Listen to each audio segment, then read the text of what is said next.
केला बेचने वाली चुड़ैल। एक बार की बात है, जादूपुर नाम के एक गांव में करतब दिखाती एक औरत एक रेड्डी के लिए गांव में आती है। आइए आइए मेहरबान कदरदान, खाइए रोहड़ा के ताजे ताजे केले। कभी खाए नहीं होंगे ऐसे केले, पीले पीले केले खाइए। ये कहकर रोहड़ा हाथों में 4 केले लिए उन्हें सर्कल में जोर जोर से हवा में उछालती हुई करतब दिखाती है, जिसे देखकर आसपास के सारे बच्चे अपने अपने मम्मी पापा से उस औरत के पास जाने की जिद करने लग जाते हैं। पापा, ऐसा तो सर्कस में बॉल से होता है ना, ये आंटी तो केले से कर रही है। चलिए ना पापा, देखते हैं। रोहड़ा एक पतली सी तार पर चलती हुई केलों से करतब दिखाती है। आते जाते सभी लोग बाहर रुककर उसके करतब देखते हैं और वाह वाही करते नहीं थकते।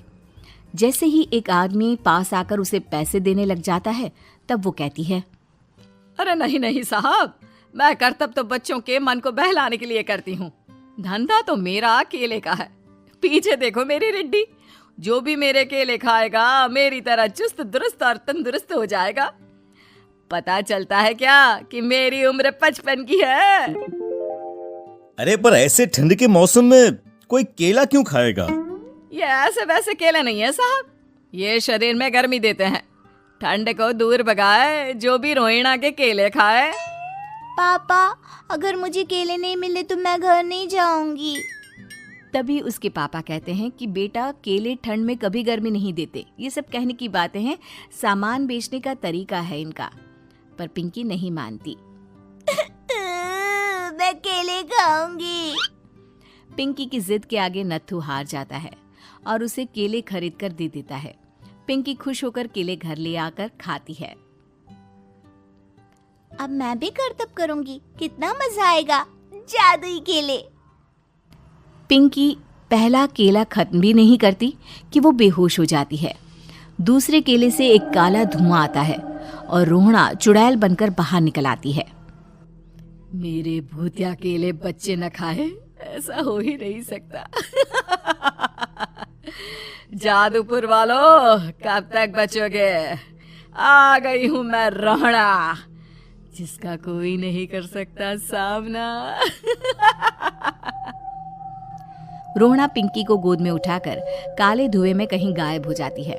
शाम के वक्त नत्थू घर लौटता है और पिंकी को घर में ना पाकर उसकी माँ से कहता है, माँ पिंकी कहाँ है?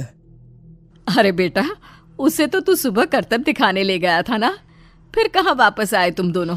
मुझे लगा तू उसे अपने साथ मंडी ले गया होगा। हे भगवान, मेरी बच्ची कहाँ गई?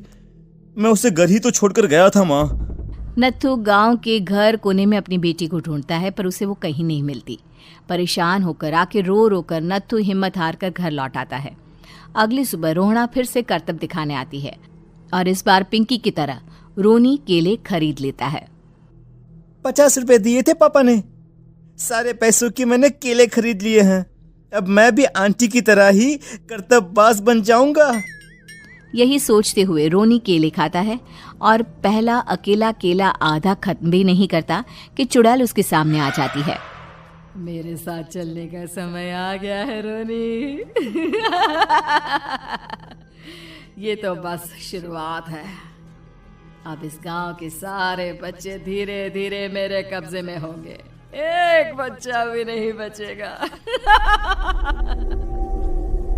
ये कहकर रोना रोनी को गोद में लेकर काले धुएं में अदृश्य हो जाती है। इसके बाद हर रोज गांव में से कोई ना कोई बच्चा गायब होता, पर ऐसा क्यों हो रहा है किसी को भी समझ में नहीं आ पा रहा था। रोज की तरह अपनी बेटी पिंकी की तलाश में नत्थू गांव के एक तालाब के पास बैठा रो रहा था। कहाँ गई मेरी पिंकी? शकुंतला के जाने के बाद एक वही तो मेरा सहारा थी। अरे उसकी आत्मा कोस रही होगी मुझे कि मैं अपनी बच्ची को संभाल भी नहीं पाया। नत्थू ये कहता हुआ रो ही रहा था कि तभी तालाब में से उसे शकुंतला की आवाज सुनाई देती है। कहाँ थी तुम शकुंतला? हमारी बच्ची और सारे गायब हुए बच्चे रोहड़ा के कब्जे में हैं। वो बच्चों को जो केले देती है उससे बच्चे बेहोश हो जाते हैं और उसके कब्जे में आ जाते हैं और वो उन्हें ले जाकर काली दुनिया में ले जाती है। पर वो ऐसा क्यों कर रही है? ये मैं नहीं जानती, पर उस दुनिया का रास्ता मैं आपको बता सकती हूँ। जहां ये नदी खत्म होती है वहां एक केले का पेड़ है, उसके नीचे एक दरवाजा है, वहीं से रास्ता जाता है उस दुनिया का। ये कहकर शकुंतला की आत्मा गायब हो जाती है। गांव के सभी लोग झुंड बनाकर उसी रास्ते से काली दुनिया में चले जाते हैं और वहां देखते हैं कि सारे बच्चे वहां काम कर रहे थे। पापा मुझे ले चलो यहाँ से। पापा पापा। सभी बच्चे अपने मम्मी पापा से लिपट जाते हैं। तो तुम लोग यहाँ तक आ गए? क्यों हमारे बच्चों को पकड़ लिया तूने?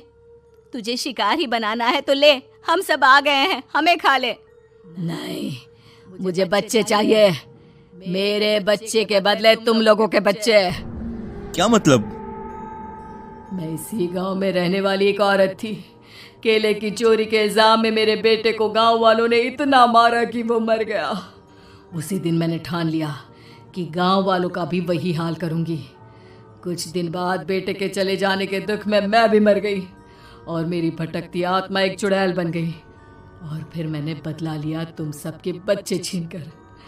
बर्दाश्त नहीं कर पाए ना? सोचो मुझ पर क्या बीती होगी। हमें माफ कर दो रोना। पता नहीं ये किसकी गलती थी, पर हम सभी माफी मांगते हैं। हमारी खुशियां लौटा दो, तुम भी तो एक माँ हो। गांव वालों की बात सुनकर रोना का मन पिघल जाता है और वो बच्चों को छोड़ देती है। उसके बाद काली दुनिया बच्चों के लिए जादुई दुनिया बन जाती है। अब कोई भी कभी भी वहां आ जा सकता था।